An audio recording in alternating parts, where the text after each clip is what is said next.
thanks for joining me again for part 2 of me trying to make a duffel bag out of lots of old embroideries. So if you were watching last week, you'll know that I got to this stage where I've appliquéd on loads of different embroideries, cut them up and kind of jigsawed them together onto a piece of fabric that I'm then going to use to make the bag. It'll kind of be folded over like this, so be a bit like that. And then you'll have seen that I put it in the wash because I got a bit of pencil on it and dyed the whole thing pink.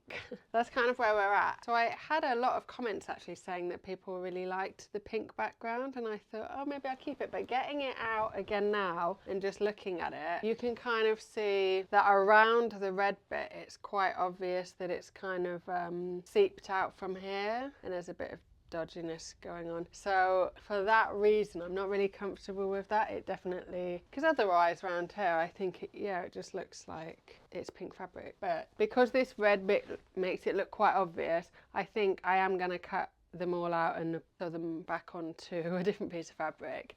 But all those comments actually did give me the thinking that, do you know what, I don't have to put it on a white or a cream background. Maybe I could think about putting it on a different colour, because it does look quite nice. I know what you mean, it does look quite nice. If you're just watching this new today, then hi, I'm Anna. I make bags out of kind of like all upcycled fabrics. This kind of month at the moment, I'm doing a bit of a project called Forgotten Stitches, because I've just got so many different bits of like all old embroideries and stuff. I'm kind of figuring out ways to combine them, put them all on bags and make a bit of a collection out of that. That's kind of what's going on at the moment.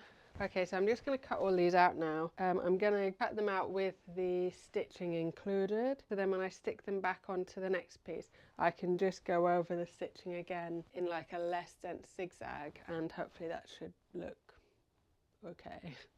Okay, so I've just cut all of these out now. I've been really careful not to cut the thread of the sewing around the outside, so should be okay to sew back on like that. And then I was just having a look for some other fabrics, like some coloured ones to put these all back on. So this is the stonewash denim I'm going to be using for the bottom half of the bag. I tried this green, but I think where it's got a slight sheen and I wasn't really feeling it, to be honest.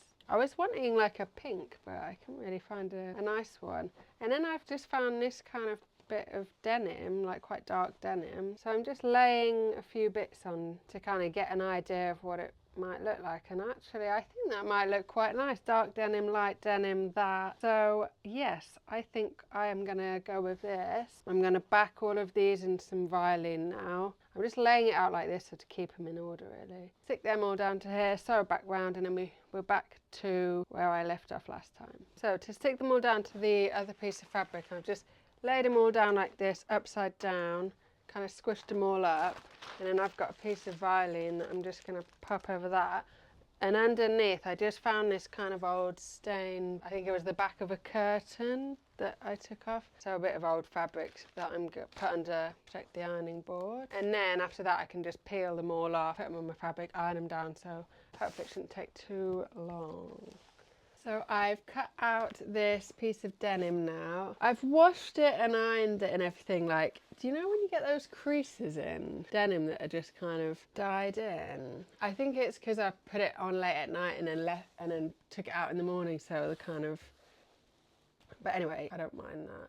I did have to add a piece on because it was a little bit small, but that doesn't really matter because by the time I put all of these pieces on, this one will go here, and it's like a big one, and that'll go over the edge as well. I think the edge is about there. And so the only bit of that seam you're going to see is between these two pieces, which will be like less than 5 mil. So no big deal whatsoever, really. And I'm quite happy with the choice about the dark denim. I think it's going to look good with the light denim. Actually, I've just realised that some of you may be watching having not watched the week before. I'll just explain to you what bag I'm making. So I'm going to be making a kind of circle duffel bag like this, and the top, this bit here, the yellow bit, will be the dark denim with all the embroidery, and then I'm going to use this pair of kind of stonewashed denim jeans for the bottom, And yeah, I'm going to try and get this bag made now because I've been like going around for long enough. But I am excited. So now these are all stuck onto this kind of bandana, so it's just a case of peeling them off one by one. Trim that down. Positioning them and ironing them all on, and then sewing around all the edges. So that's next. It's funny because I keep thinking, oh, it's just this, and then when I say it out loud, I'm like, oh, I've been loads to do. Okay, I've cracked on a little bit here. So I have done the top to the bottom and then put the circular bottom on there. This, it looks a bit weird, this white, and a bit grubby. It's just because I put the fabric that I'd been using, you know, the back of that curtain fabric, I'd been using to kind of put over it when I ironed. And I thought, do you know what, I'll actually put that on here as well, just to give it a bit more stability and a bit body. And that's the kind of fabric that is kind of no use otherwise. So that's that. And then I've done this nice green spotty lining, same kind of thing. And I've done a little kind of flappy pocket for the inside there. So now I'm going to turn this one inside out and then just pop this one inside there. So I'm just going to sew these two together now, and then we're quite nearly there because I just need to turn it all inside out, put the eyelets on, thread the thing in, so we're pretty close now, which is good because it's been a long time with all the taking things off, sewing back on again. So we're nearly there. Okay, so I've sewn that together now, so it's kind of this really long tube. I left a little hole in the lining here. It's quite small-ish, so hopefully I can pull this whole bag through that hole now. This bit's always exciting to see what it's going to look like. Well, here comes the embroidery. It looks good, but where it's so kind of thick, it's a bit struggle to get through the hole. Here it comes. Oh, here it comes. There we go. I'll quickly sew this hole up before I continue. Right, I'm going to shove this lining in here, back in here, and push it right out to the bottom so the two circles match. I'm just pinning the lining and the bottom together so that, because it's quite hard to know where the fold's going to be. It doesn't kind of naturally fold over where it should because of all the embroidery. So now I should be able to hold this and kind of give that a good.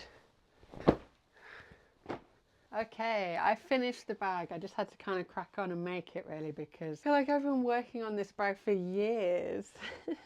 Anyway, let's have a look at it. This whole kind of forgotten stitches collection of bags that I'm working on at the moment, it's all kind of a bit of an experiment because I've never done stuff like this before, like trying to combine all of the embroideries and stuff, and it's just kind of all about like finding out what looks good, what works, and improving upon it, so on and so forth.